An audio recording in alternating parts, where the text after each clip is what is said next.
I've noticed we're losing subscribers. Not the YouTube kind, but the kind that swore they'd be in my life forever. Funny how that works. One day you're surrounded by people who claim to love you, and the next, you're watching them walk away like you were just another phase in their lives. By the way, if you're here, do me a favor, subscribe. It's free, and unlike some people in my life, you won't regret sticking around. My wife betrayed us all, and my kids made sure she never forgot it. I thought my life was stable.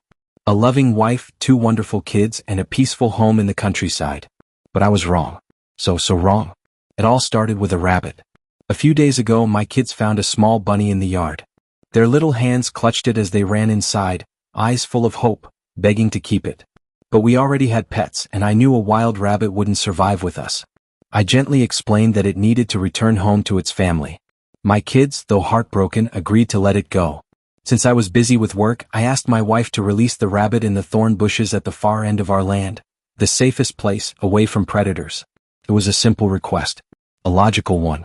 Minutes later, my children stormed into the house, screaming in horror. My wife followed, shrugging, saying, "It's not that bad." Their words shattered me. Mama made us let the bunny go in the middle of the yard, and a hawk took it. The sheer panic in their little voices was unbearable. They had watched, helpless, as a predator snatched their furry friend right before their eyes, the rabbit's terrified squeals echoing in their ears.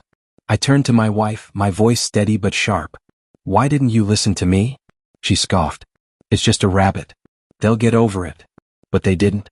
They were devastated. They locked themselves in their rooms, refusing to speak to her. And then the nickname was born. Bunny Killer. At first, it was just a whisper. Then, it became their defiant battle cry whenever they were angry with her. She tried to punish them, to discipline them, but the name stuck. Even worse, it started spreading. But none of that compared to what came next. One night, my eldest child, only 5 years old, came to me, small hands clenched into fists. She hesitated before whispering, "Mama has a special friend. He comes over on Saturdays when you're at work." My heart stopped. I wanted to believe it was a child's misunderstanding. But deep down I knew. I had seen the changes in my wife, her short temper, her sudden tears, the way she pulled away from me. So I did what I had to do. I installed hidden cameras in the house. I told no one. The footage confirmed my worst fear. She was cheating. And it got worse. She wasn't just cheating. She was pregnant. With his child. When I confronted her, she crumbled. She tried to gaslight me, to turn it on me, but the evidence was clear. And when our kids found out, they never forgave her. The betrayal wasn't just against me, it was against them too. The woman who was supposed to protect them had shattered their trust. And in the end, they only called her one thing. Bunny Killer. Now, I'm free. The divorce is final. And she lost everything. I hope her special friend was worth it. I thought the worst was over. I thought my wife's affair was the ultimate betrayal. But I had no idea. Her affair partner? A former colleague. A kid really over a decade younger than her. Back when she still worked, she mentored him, guided him, and apparently decided to keep him close long after she left her job to be a stay-at-home mom. I never suspected a thing. Not until everything started unraveling. When I confided in my sister about the affair, she went pale. She told me she had seen my wife at a bar months ago, too close to a man who wasn't me. Touching, laughing, lingering hands on his back and shoulders. Nothing blatant, no kisses, but it was enough. Enough for my sister to feel uneasy. Enough for me to realize just how blind I'd been. I needed proof. Cold, undeniable proof. So I installed a GPS tracker in my wife's car and told her I was leaving town for a work trip. In reality, I was just a few miles away, waiting to see what she would do. And she didn't disappoint. That night, she didn't go to her usual bar. She went somewhere else, 20 miles further. And my sister, along with her husband, followed. They watched as she met up with him. What they captured on video shattered me. Her affair partner wasn't just some random fling. He was touching her stomach. Stroking it, smiling, whispering to her as if they were already a family. And that's when it all clicked. She was pregnant. And the baby wasn't mine. The mood swings, the secrecy, the way she had been pushing our kids away, it all made sense now. She was carrying his child. And the part that broke me the most? She didn't even try to hide her happiness when I told her I'd be gone for a few days. She was relieved to be rid of me. I felt sick. Disgusted. But more than that, I felt done. I left, ensuring my cameras were rolling while my sister and brother-in-law took my kids for a few days. And sure enough, my wife wasted no time. She called him over just hours after I left. "You stayed the night." And while I won't go into the details of what they did, I will tell you what hurt the most. They laughed about me. They mocked me openly, planning their future while I was still in my home, thinking I had a wife and a family. She talked about their baby like I didn't exist. Like our kids didn't exist. And then she said the words that would haunt me forever. This isn't even my first affair. She had cheated before. Years ago. When she was 29. She was tired of being a good housewife. Tired of being around a dull man like me who made her feel old. And then she said it. The thing that made my blood go ice cold. If it weren't for his money, I would have left a long time ago. Even her affair partner seemed uneasy at that. He asked about our kids, what she planned to do with them. She laughed. He can have them. They like him more anyway. And I'll have my do-over kid. That was it. The final nail in the coffin. I closed my laptop, my hands shaking. I almost threw it across the room. Instead, I grabbed a beer, ate at a diner, and stared at the wall for hours. This woman, the woman I loved, had never loved me at all. She was a stranger. A parasite. A monster. And I was going to destroy her. The next morning, I walked into a law firm and asked for the meanest divorce lawyer they had. When I showed him the footage, he grinned like a wolf. "This is going to be fun," he said. And it was. A few weeks later, while I worked from home, my wife was served divorce papers. The sheriff hand-delivered them right into her manicured hands. My cameras caught it all. The way her face fell. The way her expression turned from confusion to horror to blind, feral rage. She stormed into my office, screaming, shaking the papers in my face. "You can't do this to me." I just smiled. "Oh, but I can." I knew my wife was capable of betrayal. I had seen it with my own eyes. But I didn't expect her to go this far. When she realized I wasn't backing down, she resorted to threats. "If you take me to court, I'll tell everyone you beat me," she spat. "I'll get you fired from your job." I just smiled. "Go ahead," I said. "Make up whatever lies you want. It won't save you." Her face changed. Her confidence wavered. "How much do you know?" she whispered. I stared at her. "Enough." I told her to get out. She refused. She screamed that the house was as much hers as it was mine. Then she stormed into the bedroom and locked herself inside. I wasn't worried. I had cameras rolling. And I watched in real time as she pretended to have a breakdown, crying, throwing things, pulling at her hair. Then she picked up her phone, composed herself, and called the police. She was smiling the entire time. She told them she was in danger. That she feared for her life. That I had attacked her. She had no idea I was watching every second of it. I left the front door open and calmly waited for the cops to arrive. They entered ready for war, hands on their holsters, scanning for signs of violence. But the house was spotless. No overturned furniture. No bruises. No proof. Then my wife burst from the bedroom, sobbing, grabbing at an officer's vest like she was a damsel in distress. "He's a monster," she wailed. I didn't argue. I didn't plead.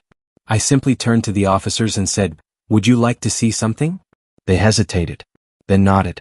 I pulled out my laptop. First, I showed them the clip of my wife admitting she would make up lies to ruin me. Her face drained of color. Then I played the footage of her calmly walking from my office to the bedroom. No panic. No fear. Finally, I showed the most damning piece of evidence, her own recorded phone call to the police.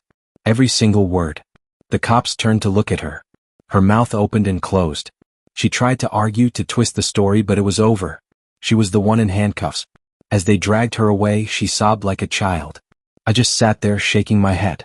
This was the woman I had once loved. Once she was gone, I canceled every single one of her credit cards. The ones in my name. I cut off access to our joint bank account. She had money saved up, plenty of it, but she was on her own. The next day she showed up for her car. But I had already packed her belongings in suitcases and left the key on the seat. She wasn't stepping foot inside my house ever again. Then her parents came knocking. They had only heard her version of the story, the same lies she fed the police. Her father, a huge, intimidating man, looked ready to tear me apart. But I simply asked, "Did you know your daughter was having an affair?" Silence. "Did you know she's pregnant?" His eyes widened. His reaction told me everything. Without another word, I pulled out my laptop. And I showed them everything. The affair. The lies. The threats. Her parents sat in stunned silence. Then, right in front of me, they called their daughter. She picked up immediately. "Sweetie," her mom said, voice trembling. "We know everything." My wife started sputtering excuses, but they cut her off. "We're standing right next to him," her father growled. "We saw the tapes." And then they said something I didn't expect. "You are no longer our daughter."